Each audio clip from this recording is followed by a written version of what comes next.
Bienvenue dans les dessous des bibliothécaires. En début d'année, les excellentes éditions Gaïa ont publié le troisième roman paru en français de l'Islandais Bergsveinn Birgisson. Toutes mes excuses pour la prononciation si vous parlez islandais.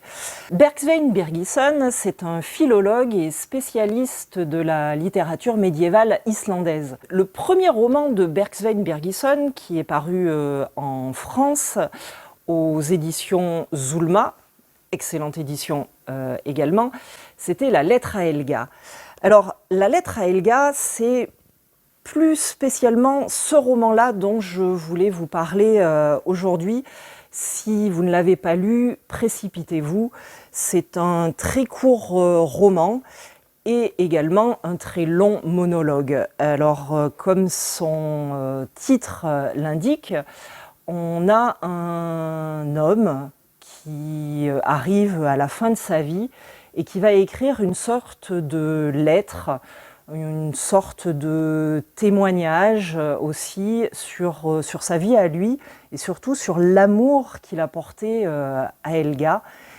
Et c'est absolument magnifique. C'est magnifique parce que parfois il va même nous décrire des scènes qui sont extrêmement crues et qui sont pourtant d'une beauté incomparable. Cet Helga, il l'a aimé plus que tout, mais pour les raisons qu'il nous expose, il a fait un choix à un moment donné de ne pas vivre pleinement cet amour.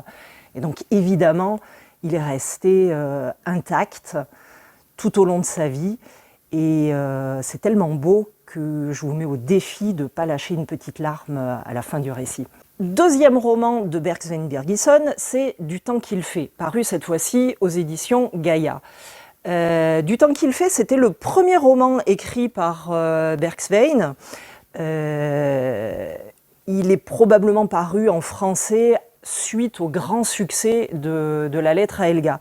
Alors dans Du temps qu'il fait, vous allez également retrouver la magnifique plume de l'auteur, qui est sans doute par ailleurs très bien servi par sa traductrice, parce qu'on ne parle pas suffisamment des traducteurs. Donc là, chapeau à Catherine Eyjolfsson, quelque chose comme ça. Dans Du temps qu'il fait, donc on retrouve cette magnifique plume-là. Et là, par contre, on va avoir quelque chose qui est peut-être moins romantique, mais aussi plus romanesque, et quelque chose de très détaillé sur la vie ordinaire des pêcheurs en Islande. On pense aussi peut-être à Pierre Loti.